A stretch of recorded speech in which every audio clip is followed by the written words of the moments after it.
2 Chronicles 1. Solomon asks for wisdom. Solomon son of David established himself firmly over his kingdom, for the Lord his God was with him and made him exceedingly great. Then Solomon spoke to all Israel, to the commanders of thousands and commanders of hundreds, to the judges and to all the leaders in Israel, the heads of families, and Solomon and the whole assembly went to the high place at Gibeon, for God's tent of meeting was there, which Moses the Lord's servant had made in the wilderness. Now David had brought up the ark of God from Kiriath-Jearim to the place he had prepared for it, because he had pitched a tent for it in Jerusalem. But the bronze altar that Bezalel son of Uri, the son of Hur, had made was in Gibeon in front of the tabernacle of the Lord, so Solomon and the assembly inquired of him there. Solomon went up to the bronze altar before the Lord in the tent of meeting and offered 1,000 burnt offerings on it. That night God appeared to Solomon and said to him, "Ask for whatever you want me to give you." Solomon answered God, "You have shown great kindness to David my father and have made me king in his place. Now, Lord God, let your promise to my father David be confirmed, for you have made me king over a people who are as numerous as the dust of the earth. Give me wisdom and knowledge, that I may lead this people, for who is able to govern this great people of yours?"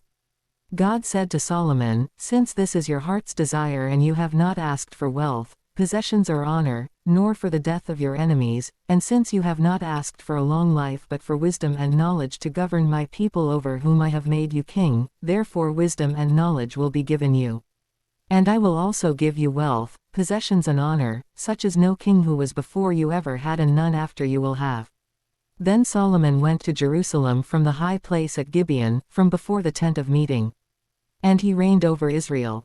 Solomon accumulated chariots and horses. He had 1,400 chariots and 12,000 horses, which he kept in the chariot cities and also with him in Jerusalem. The king made silver and gold as common in Jerusalem as stones, and cedar as plentiful as sycamore fig trees in the foothills. Solomon's horses were imported from Egypt and from Cu. The royal merchants purchased them from Cu at the current price. They imported a chariot from Egypt for 600 shekels of silver, and a horse for 150. They also exported them to all the kings of the Hittites and of the Arameans. 2 Chronicles 2. Preparations for building the temple. Solomon gave orders to build a temple for the name of the Lord and a royal palace for himself. He conscripted 70,000 men as carriers and 80,000 as stonecutters in the hills and 3,600 as foremen over them. Solomon sent this message to Hiram king of Tyre: "Send me cedar logs as you did for my father David when you sent him cedar to build a palace to live in. Now I am about to build a temple for the name of the Lord my God and to dedicate it to him for burning fragrant incense before him, for setting out the consecrated bread regularly, and for making burnt offerings every morning and evening and on the Sabbaths, at the new moons and at the appointed festivals of the Lord our God. This is a lasting ordinance for Israel. The temple I am going to build will be great, because our God is greater than all other gods. But who is able to build a temple for him, since the heavens, even the highest heavens, cannot contain him?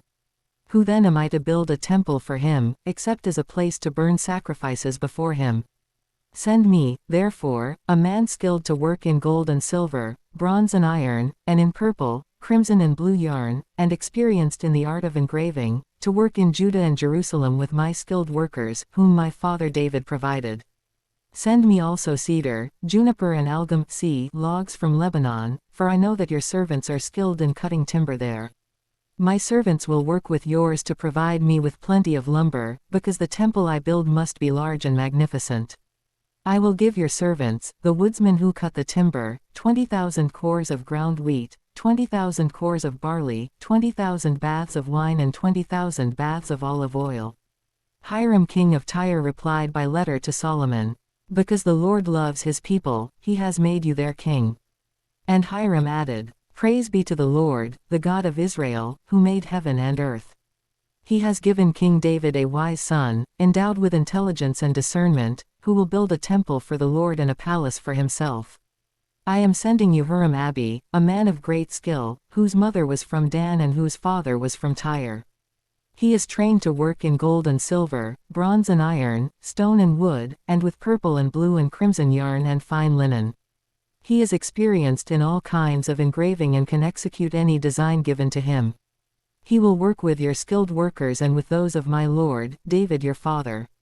Now let my lord send his servants the wheat and barley and the olive oil and wine he promised, and we will cut all the logs from Lebanon that you need and will float them as rafts by sea down to Joppa. You can then take them up to Jerusalem. Solomon took a census of all the foreigners residing in Israel, after the census his father David had taken, and they were found to be 153,600. He assigned 70,000 of them to be carriers and 80,000 to be stonecutters in the hills, with 3,600 foremen over them to keep the people working. 2 Chronicles 3. Solomon builds the temple. Then Solomon began to build the temple of the Lord in Jerusalem on Mount Moriah, where the Lord had appeared to his father David. It was on the threshing floor of Araunah the Jebusite, the place provided by David. He began building on the 2nd day of the 2nd month in the 4th year of his reign. The foundation Solomon laid for building the temple of God was 60 cubits long and 20 cubits wide, using the cubit of the old standard. The portico at the front of the temple was 20 cubits long across the width of the building and 20 cubits high. He overlaid the inside with pure gold. He paneled the main hall with juniper and covered it with fine gold and decorated it with palm tree and chain designs. He adorned the temple with precious stones. And the gold he used was gold of Parvaim. He overlaid the ceiling beams, door frames, walls and doors of the temple with gold, and he carved cherubim on the walls. He built the most holy place, its length corresponding to the width of the temple, 20 cubits long and 20 cubits wide. He overlaid the inside with 600 talents of fine gold. The gold nails weighed 50 shekels. He also overlaid the upper parts with gold. For the most holy place he made a pair of sculptured cherubim and overlaid them with gold. The total wingspan of the cherubim was 20 cubits. One wing of the first cherub was 5 cubits long and touched the temple wall, while its other wing, also 5 cubits long, touched the wing of the other cherub.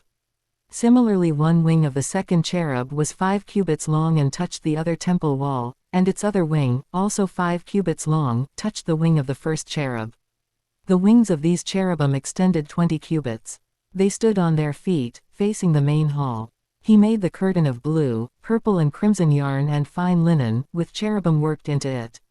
For the front of the temple he made 2 pillars, which together were 35 cubits long, each with a capital 5 cubits high. He made interwoven chains and put them on top of the pillars. He also made 100 pomegranates and attached them to the chains. He erected the pillars in the front of the temple, one to the south and one to the north. The one to the south he named Jachin and the one to the north Boaz. 2 Chronicles 4. The temple's furnishings. He made a bronze altar 20 cubits long, 20 cubits wide and 10 cubits high. He made the sea of cast metal, circular in shape, measuring 10 cubits from rim to rim and 5 cubits high. It took a line of 30 cubits to measure around it. Below the rim, figures of bulls encircled it, 10 to a cubit. The bulls were cast in 2 rows in one piece with the sea. The sea stood on 12 bulls, 3 facing north, 3 facing west, 3 facing south and 3 facing east. The sea rested on top of them, and their hindquarters were toward the center. It was a handbreadth in thickness, and its rim was like the rim of a cup, like a lily blossom. It held 3,000 baths. He then made 10 basins for washing and placed 5 on the south side and 5 on the north. In them the things to be used for the burnt offerings were rinsed, but the sea was to be used by the priests for washing. He made 10 gold lampstands according to the specifications for them and placed them in the temple, 5 on the south side and 5 on the north. He made 10 tables and placed them in the temple, 5 on the south side and 5 on the north. He also made 100 gold sprinkling bowls. He made the courtyard of the priests, and the large court and the doors for the court, and overlaid the doors with bronze. He placed the sea on the south side, at the southeast corner. And Huram also made the pots and shovels and sprinkling bowls. So Huram finished the work he had undertaken for King Solomon in the temple of God. The 2 pillars. The 2 bowl-shaped capitals on top of the pillars. The 2 sets of network decorating the 2 bowl-shaped capitals on top of the pillars. The 400 pomegranates for the 2 sets of network, 2 rows of pomegranates for each network, decorating the bowl-shaped capitals on top of the pillars. The stands with their basins. The sea and the 12 bowls under it. The pots, shovels, meat forks and all related articles. All the objects that Hiram-Abi made for King Solomon for the temple of the Lord were of polished bronze. The king had them cast in clay molds in the plain of the Jordan between Succoth and Zarethan. All these things that Solomon made amounted to so much that the weight of the bronze could not be calculated. Solomon also made all the furnishings that were in God's temple: the golden altar, the tables on which was the bread of the presence, the lampstands of pure gold with their lamps, to burn in front of the inner sanctuary as prescribed. The gold floral work and lamps and tongs, they were solid gold. The pure gold wick trimmers, sprinkling bowls, dishes and censers, and the gold doors of the temple, the inner doors to the most holy place and the doors of the main hall. 2 Chronicles 5. When all the work Solomon had done for the temple of the Lord was finished, he brought in the things his father David had dedicated, the silver and gold and all the furnishings, and he placed them in the treasuries of God's temple. The ark brought to the temple. Then Solomon summoned to Jerusalem the elders of Israel, all the heads of the tribes and the chiefs of the Israelite families, to bring up the ark of the Lord's covenant from Zion, the city of David. And all the Israelites came together to the king at the time of the festival in the 7th month. When all the elders of Israel had arrived, the Levites took up the ark, and they brought up the ark and the tent of meeting and all the sacred furnishings in it. The Levitical priests carried them up, and King Solomon and the entire assembly of Israel that had gathered about him were before the ark, sacrificing so many sheep and cattle that they could not be recorded or counted. The priests then brought the ark of the Lord's covenant to its place in the inner sanctuary of the temple, the most holy place, and put it beneath the wings of the cherubim. The cherubim spread their wings over the place of the ark and covered the ark and its carrying poles. These poles were so long that their ends, extending from the ark, could be seen from in front of the inner sanctuary, but not from outside the holy place, and they are still there today. There was nothing in the ark except the 2 tablets that Moses had placed in it at Horeb, where the Lord made a covenant with the Israelites after they came out of Egypt. The priests then withdrew from the holy place. All the priests who were there had consecrated themselves, regardless of their divisions. All the Levites who were musicians, Asaph, Heman, Jeduthun and their sons and relatives, stood on the east side of the altar, dressed in fine linen and playing cymbals, harps and lyres. They were accompanied by 120 priests sounding trumpets. The trumpeters and musicians joined in unison to give praise and thanks to the Lord.